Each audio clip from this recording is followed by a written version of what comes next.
task hanging over us, like damp laundry that never dries. A book we carry, a well plugged by nothingness.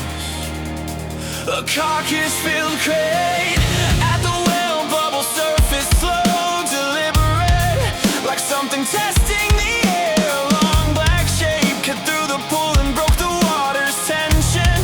Your sig goes right, perfect. He slipped a flipper into his bag, a red grocery tote, cheap and familiar, came from a magical place and impossibly.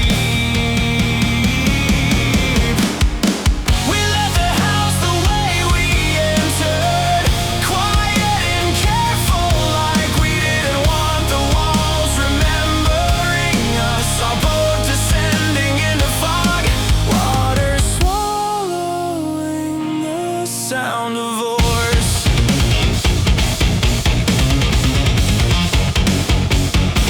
A guard tower rose from the ground, bullywugs posted there with the long spyglass, watching horizons that never change, looking for a crate that disappeared, scratches carved into the floorboards, dragging toward the door. Something heavy, something unwilling.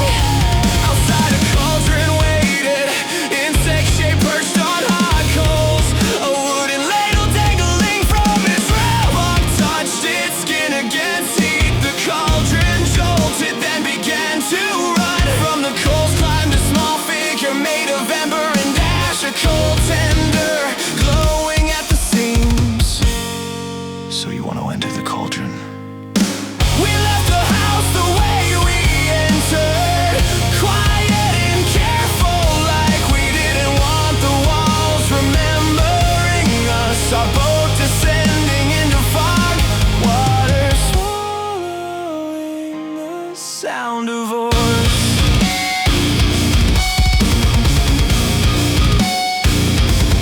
We found Illig lounging beside a large crate, unbothered by the world. Buck lifted it and walked away as if it belonged him.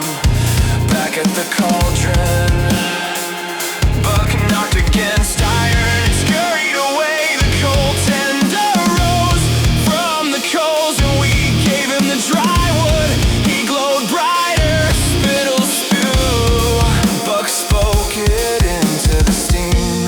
A thick cloud erupted, swallowing us in damp heat inside. A gray liquid churned, soft, patient, wrong. The mages whispered about transmutation. Maybe it had already happened. Maybe it needed a volunteer.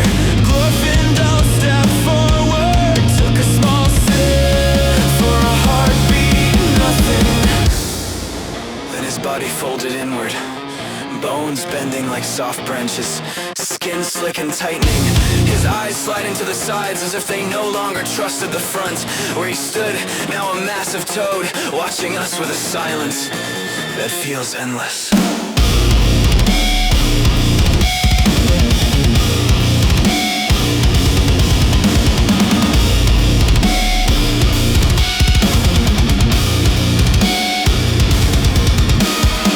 We left the house the way we entered, quiet and careful, like we didn't want the walls remembering us. Our boat descending into fog, water swallowing the sound of